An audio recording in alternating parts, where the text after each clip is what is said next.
കഴിഞ്ഞ ദിവസം തൃശ്ശൂർ ആമ്പല്ലൂരിൽ AP ഉസ്താദിന്റെ നേതൃത്വത്തിൽ സുന്നി SYS കേരള യുവജന സമ്മേളനം സമാപന സമ്മേളനം നടക്കുകയുണ്ടായി. സംഘപരിവാരം മുസ്ലിം സമൂഹത്തിന്റെ ന്യൂനപക്ഷത്തിന്റെ അസ്തിത്വം തന്നെ ചോദ്യം ചെയ്തുകൊണ്ടിരിക്കുന്ന വളരെ പ്രസക്തമായ ഒരു അവസരത്തിലാണ് ഇത്തരം സമ്മേളനം നടന്നത് എന്ന് വളരെ ശ്രദ്ധേയകരമാണ്.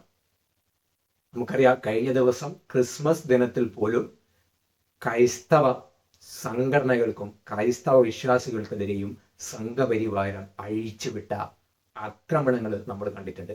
അത്രയും കലുഷിതമായ ഒരു സാഹചര്യം, ഹിന്ദുത്വം എന്ന ഒരു പൊതുബോധം കേരളക്കരയിലടക്കം സൃഷ്ടിച്ചുകൊണ്ടിരിക്കുന്ന ഒരു സാഹചര്യത്തിലാണ് ഇത്തരം സമ്മേളനം, പ്രത്യേകിച്ച് സുരേഷ് ഗോപിയുടെ നാട്ടിൽ തൃശ്ശൂരിൽ സംഘപരിവാരം ആദ്യം ജനാധിപത്യത്തിന്റെ ഇടനാഴിയിലൂടെ ജയിച്ചു കയറിയ, അല്ലെങ്കിൽ തൃശ്ശൂർ പോലത്തെ അടക്കം കലക്കി മറിച്ചുകൊണ്ട് ജയിച്ചു കയറിയ ആ ഒരു പ്രദേശത്താണ് നമ്മളെ SYSന്റെ സംസ്ഥാന യുവജന സമ്മേളനം നടന്നത് എന്നും ഏറെ ശ്രദ്ധേയകരമാണ്. ആ സമ്മേളനത്തിൽ സ്വാഭാവികമായും എന്തെങ്കിലുമൊക്കെ ആശയങ്ങൾ സമുദായത്തിന് അറ്റ്ലീസ്റ്റ് ഈ ഒരു സംഘടനയിലെ പ്രതിനിധീകരിക്കുന്ന ആളുകൾക്കെങ്കിലും AP ഉസ്താദ് നൽകിയിട്ടുണ്ടാവും. എന്താണ് ആ ആശയമെന്ന് നമുക്കൊന്ന് വായിച്ചു. ഒരു പത്രത്തിൽ വന്ന ലേഖനമാണ് നമ്മൾ വായിക്കുന്നത്. സുന്നി ആശയം പറയുന്നവരെ ഒറ്റപ്പെടുത്താൻ അനുവദിക്കരുത്, കാന്തപുരം. അതായത് സുന്നി ആശയം പറയുകയും പ്രവർത്തിക്കുകയും ചെയ്യുന്നതിന്റെ പേരിൽ ആരെയും ഒറ്റപ്പെടുത്താനോ അപകീർത്തിപ്പെടുത്താനോ അനുവദിക്കരുത് എന്ന് കാന്തപുരം AP അബൂബക്കർ മുസ്ലിയാർ SYSന്റെ സംസ്ഥാന സമ്മേളനത്തിൽ പറയുകയുണ്ടായി. കേരള യുവജന സമ്മേളനത്തിന്റെ പ്രഭാഷണം നടത്തുകയായിരുന്നു അദ്ദേഹം. സുന്നി ആശയങ്ങൾ സംരക്ഷിക്കുന്നതിന് സമസ്തയുടെ നേതൃത്വത്തിൽ ശക്തമായ പ്രവർത്തനം തുടരും എന്നാണ് അദ്ദേഹം പറഞ്ഞത്. അതായത് ഇന്ന് രാജ്യം അല്ലെങ്കിൽ മുസ്ലിങ്ങൾ നേരിട്ടുകൊണ്ടിരിക്കുന്ന ഏറ്റവും പ്രധാനപ്പെട്ട വെല്ലുവിളിയാണ് ഈ സുന്നി ആശയത്തെ തകർക്കാൻ വേണ്ടി ഇവിടെ പരിശ്രമിക്കുന്നത്. അത് ആരാണെന്ന് കൂടി നമ്മൾ അറിയണ്ടേ. അപ്പോൾ ശക്തമായ പ്രവർത്തനം തുടരും.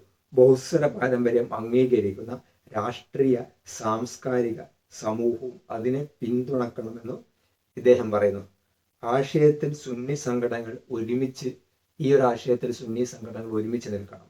വിവിധ സംഘടനകളായി പ്രവർത്തിക്കുന്നുവെങ്കിലും സുന്നികൾക്കിടയിൽ ഇപ്പോൾ ഭിന്നതകളില്ല എന്നും അദ്ദേഹം പറയുന്നു. സുന്നി ആശയം ദുർബലപ്പെടുത്താൻ ആരും കൂട്ടുനിൽക്കരുത് എന്നും അദ്ദേഹം പറയുന്നു. സംഘടനകളുടെ ആഭ്യന്തര വിഷയങ്ങളിൽ ഇടപെടാനാവില്ലെന്നും അദ്ദേഹം ഈ അവസരത്തിൽ പറയുന്നു. എന്നാൽ ഐക്യത്തിന് വേണ്ടി പ്രവർത്തിക്കാനും ആശയം പറയുന്നതിന്റെ പേരിൽ സുന്നി പണ്ഡിതന്മാരെയും സയ്യിദന്മാരെയും പൊതുമാധ്യമത്തിൽ അവമതിക്കരുത് എന്നും അദ്ദേഹം ഓർമ്മപ്പെടുന്നു. കേരളത്തിലെ മുസ്ലിം പാരമ്പര്യം സുന്നികളുടേതാണ്. അതായത് സുന്നികൾക്കാണ് കേരളത്തിലെ മുസ്ലിം പാരമ്പര്യം അവകാശപ്പെടാനുള്ളത്. അതിൽ ഭിന്നതയും ഛിദ്രതയും ഉണ്ടാക്കാൻ ശ്രമിച്ചവരാണ് മുജാഹിദുകളും മൗദൂദികളും എന്ന് അദ്ദേഹം പറയുന്നു. അതോടൊപ്പം തന്നെ കഴിഞ്ഞില്ല. അതോടൊപ്പം തന്നെ നാടിന്റെ സാംസ്കാരിക സൗഹൃദങ്ങളോട് ചേർന്നു നിന്നുള്ള പാരമ്പര്യമാണ് മുസ്ലിം സമൂഹത്തിന്റെ സുന്നികളുടെ എന്ന് അദ്ദേഹം പറഞ്ഞു. മുസ്ലിം സമൂഹത്തിന്റെ സുന്നികളുടെ രാജ്യത്തിന്റെ ഭരണഘടനയും ജനാധിപത്യ വ്യവസ്ഥകളെയും അംഗീകരിക്കുന്നവരാണ് സുന്നികൾ. അതായത് സുന്നികൾ ഒഴിച്ച് ബാക്കിയുള്ള ആളുകൾ അംഗീകരിക്കുന്നില്ല എന്നൊക്കെ അർത്ഥം. മതരാഷ്ട്രം സ്ഥാപിക്കുക, രാജ്യഭരണം നേടിയെടുക്കുക, ഭരണാധികാരികളെ അട്ടിമറിക്കുക തുടങ്ങിയ പ്രതിലോമ ആശയങ്ങളൊന്നും ഈ സുന്നികളുടെ ആശയത്തിൽപ്പെട്ടതല്ല. എന്നാൽ മതമൂല്യങ്ങൾ ദുർവ്യാഖ്യാനിക്കുകയോ ചെയ്ത് മതരാഷ്ട്രവാദം ഉന്നയിക്കുന്നവരാണ് ഈ മുജാഹിദുകളും അതോടൊപ്പം തന്നെ മൗദൂദികളും എന്ന് അദ്ദേഹം പറയുന്നു. അതുകൊണ്ട് തന്നെ ഇവരെ ഒറ്റപ്പെടുത്താനാണ് അദ്ദേഹം ശ്രമിക്കുന്നത്.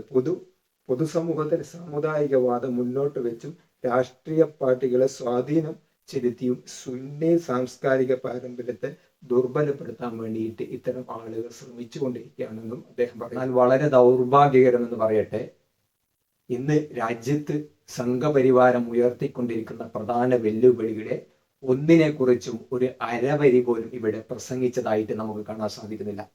വഖഫ് ഭേദഗതി ബില്ല്, അതേപോലെ രാജ്യത്ത് മുസ്ലിങ്ങളുടെ പള്ളികൾ മുഗൾ സാമ്രാജ്യം ഉണ്ടായിരുന്ന കാലഘട്ടത്തിൽ പോലും നിർമ്മിക്കപ്പെട്ട പള്ളികളുടെ മേൽ അവകാശവാദം ഉന്നയിച്ചുകൊണ്ട് അവിടെ കൽക്കി അവതാരത്തിന്റെ ക്ഷേത്രമുണ്ടായിരുന്നു, അല്ലെങ്കിൽ ശിവന്റെ ലിംഗമുണ്ടായിരുന്നു, മറ്റുള്ള പലതും ഉണ്ടായിരുന്നു എന്നൊക്കെ പറഞ്ഞുകൊണ്ട് അവകാശവാദം ഉന്നയിച്ചുകൊണ്ട് തകർക്കാൻ വേണ്ടി കോടതിയിൽ നിന്ന് ഓർഡർ സ്വീകരിക്കുകയും അതനുസരിച്ച് ആർക്കിയോളജിക്കൽ ഡിപ്പാർട്ട്മെന്റ് പരിശോധന നടത്തുകയും ഇത്തരം നീതി നിഷേധത്തിനെതിരെ പ്രതികരിക്കുന്ന ആളുകളെ വെടിവെച്ച് കൊല്ലുന്ന ഒരു സാഹചര്യം രാജ്യത്തുണ്ടായിട്ടും അതിനെക്കുറിച്ച് ഒരു അക്ഷരം ഉരിയാടാൻ നമ്മുടെ AP അബൂബക്കർ മുസ്ലിയാർക്കോ അദ്ദേഹത്തിന്റെ സംഘടനകൾക്കോ നേതൃത്വം കൊടുക്കുന്ന ആളുകൾക്കോ കഴിഞ്ഞില്ല എന്നതാണ് വളരെ ദൗർഭാഗ്യകരം. പകരം ഈ യുവജന സമ്മേളനത്തിൽ അദ്ദേഹം സംസാരിച്ചത് എന്താണ്?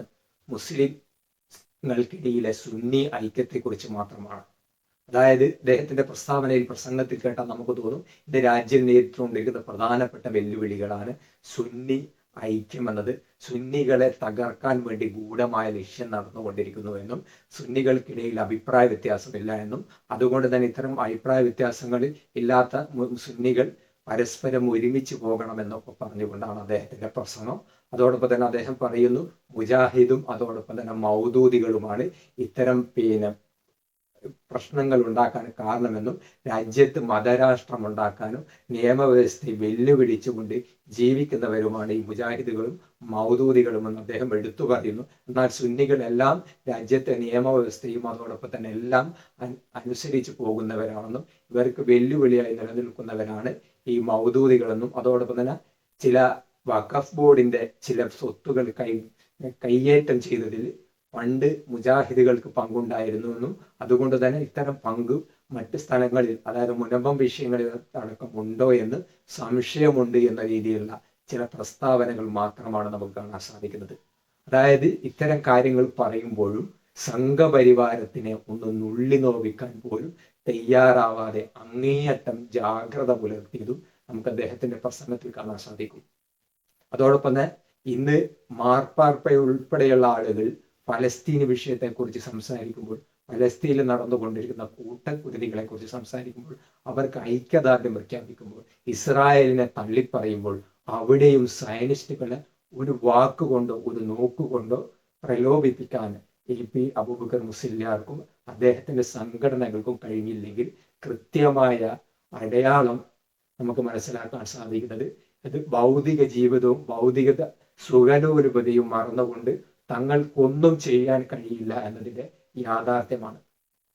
ഒരുപക്ഷെ കോടിക്കണക്കിന് സ്വത്തുക്കൾ AP-യുടെയും സംഘടനയുടെയും മുസ്ലിം സംഘടനയുടെയും യതീം ഖാനകളുടെയും മതസ്ഥാപനങ്ങളുടെയും പേരിൽ AP അബൂബക്കർ മുസ്ലിയാർക്കും അദ്ദേഹത്തിന്റെ സംഘടനക്കുമുണ്ട്. ഇത്തരം സംഘപരിവാരത്തെയും മറ്റുള്ള ആളുകളെയൊക്കെ അവരുടെ നീതികേട് ചോദ്യം ചെയ്യപ്പെട്ടാൽ ED കീടി എന്നൊക്കെ പറഞ്ഞുകൊണ്ട് തങ്ങളെയും തേടി വരുമോ എന്ന കൃത്യമായ ഭയം തന്നെയാണ് ഇത്തരത്തിൽ കുറ്റകരമായ മൗനം പാലിക്കാനുള്ള പ്രധാന കാണാൻ സാധിക്കുന്നത്. അന്ധമായ വിശ്വാസം കൊണ്ട് നടക്കുന്ന AP എന്ന് പറഞ്ഞാൽ അദ്ദേഹം വലിയ ഔലിയാണ്, അദ്ദേഹത്തിനപ്പുറം ഒരു ലോകമില്ല, ഒരു പ്രവാചകനില്ല എന്ന് അന്ധമായി മൂഢമായി ചിന്തിക്കുന്ന കുറെ ആളുകളെ എത്ര കാലമാണ് ഇങ്ങനെ പറ്റിച്ച് മുന്നോട്ട് കൊണ്ടുപോവുക എന്നതാണ് നമുക്ക് മനസ്സിലാവാത്തത്. ഇതൊക്കെ തിരിച്ചറിയാനുള്ള മസ്തിഷ്കം ഇനിയും അണികൾക്ക് ഇല്ലാതെ പോയല്ലോ. രാജ്യത്ത് ഏറ്റവും വലിയ വെല്ലുവിളി മുസ്ലിം ന്യൂനപക്ഷങ്ങൾക്കെതിരായി സംഘപരിവാരം ഉയർത്തുന്നതാണ് എന്ന് ഇവിടെയുള്ള സകലമാന ജീവികൾക്കും കൃത്യമായ ബോധ്യമുണ്ടായിട്ടും അതിനെക്കുറിച്ച് ഒരു അക്ഷരം ഉരിയാടുന്നില്ലെങ്കിൽ ചില ഭൗതിക താല്പര്യങ്ങൾ മാത്രമാണ് ഇതിന് പിന്നിൽ. അദ്ദേഹത്തിന്റെ സംഘടനയെ വളർത്തണം, യതീമുകളുടെ പേര് പറഞ്ഞ് കുറെ സ്ഥാപനങ്ങൾ കെട്ടിപ്പടുക്കണം, അതിൻ്റെ പേരിൽ കുറച്ച് കോളേജുകളും മറ്റു പിരിവുകളും നടത്തി ഇങ്ങനെ സുഖമായി സേഫ് സോണിൽ ഇരുന്നു കൊണ്ട് ഇസ്ലാമിക പ്രവർത്തനം നടത്തണം എന്നത് മാത്രമാണ് ഏറ്റവും വലിയ ലക്ഷ്യമെന്ന് ഇതോടുകൂടി നമുക്ക് ചിന്തിക്കുന്ന ആളുകൾക്ക് വളരെ കൃത്യമായി മനസ്സിലാകും. ശിവലിംഗത്തിന്റെ പേര് പറഞ്ഞുകൊണ്ട് രാജ്യത്തെ മുസ്ലിം സമുദായത്തിന്റെ ആരാധനാലയങ്ങളിൽ കയറിക്കൊണ്ട് സെർച്ച് നടത്തിക്കൊണ്ട് പരിശോധന നടത്തിക്കൊണ്ട് ജയ് ശ്രീരാം വിളിച്ചുകൊണ്ട് ഒരു ഭരണകൂടം ഇങ്ങനെ തോന്നിവാസം കാണിക്കുമ്പോൾ സാധാരണക്കാരായ ആളുകൾ ഇത്തരം നീതി നിഷേധത്തിനെതിരെ തെരുവിലിറങ്ങി ജനാധിപത്യ രീതിയിൽ സമരം ചെയ്യുമ്പോൾ അവരെയൊക്കെ വെടിവെച്ച് കൊല്ലുന്ന സമ്പൽ ജുമാ മസ്ജിദിലെ സംഭവങ്ങളെ കുറിച്ചോ അത്തരം ഭരണകൂടത്തിനെതിരെയോ എന്തിനധികം ആ മയ്യത്തുകൾക്ക് വേണ്ടി ഒരു 2 മിനിറ്റ് ഒന്ന് പ്രാർത്ഥിക്കാൻ പോലും ഈ പണ്ഡിത സമൂഹ വേഷധാരികൾക്ക് കഴിഞ്ഞില്ല എന്നതും അത്ഭുതമുളവാക്കുന്നതാണ്. ഇവരെ സംബന്ധിച്ചിടത്തോളം രാജ്യത്ത് ഭരണകൂടം ഇങ്ങനെ മുസ്ലിങ്ങൾക്കെതിരെ ഇങ്ങനെ ക്രൂരത നടമാടിക്കൊണ്ടിരിക്കുമ്പോൾ, അത്തരം വിഷയങ്ങൾക്കെതിരെ സംസാരിക്കുമ്പോൾ തങ്ങളുടെ അരമനകളിലും ഇവർ സെർച്ച് വാറന്റുമായി വരുമോ എന്ന ഭയം തന്നെയാണ് ഇത്തരത്തിൽ കുറ്റകരമായ മൗനം പാലിക്കാനുള്ള പ്രധാന കാരണം.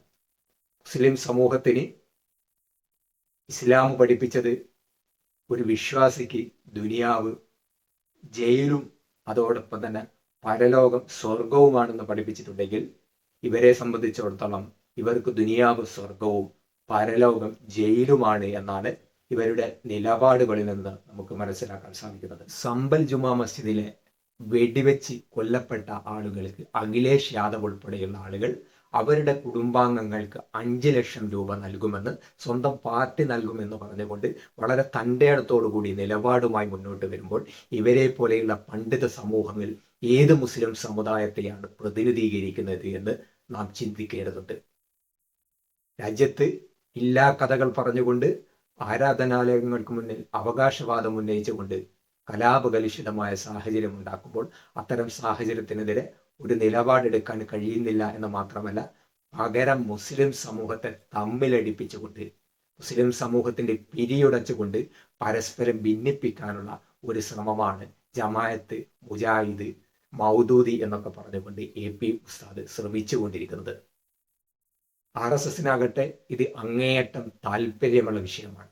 കാരണം മുസ്ലിങ്ങൾ പരസ്പരം സംഘടിച്ചു കഴിഞ്ഞാൽ ഇവരുടെ ഇത്തരം അനീതികേട് കൃത്യമായി നടക്കില്ലെന്ന് അവർക്ക് കൃത്യമായി അറിയാം. RSSന്റെ ദൗത്യമാണോ അദ്ദേഹം ഏറ്റെടുത്തിരിക്കുന്നത് എന്ന് ഇത്തരം പ്രസ്താവനയിലൂടെ നമ്മൾ സംശയിച്ചു പോവുകയാണ്.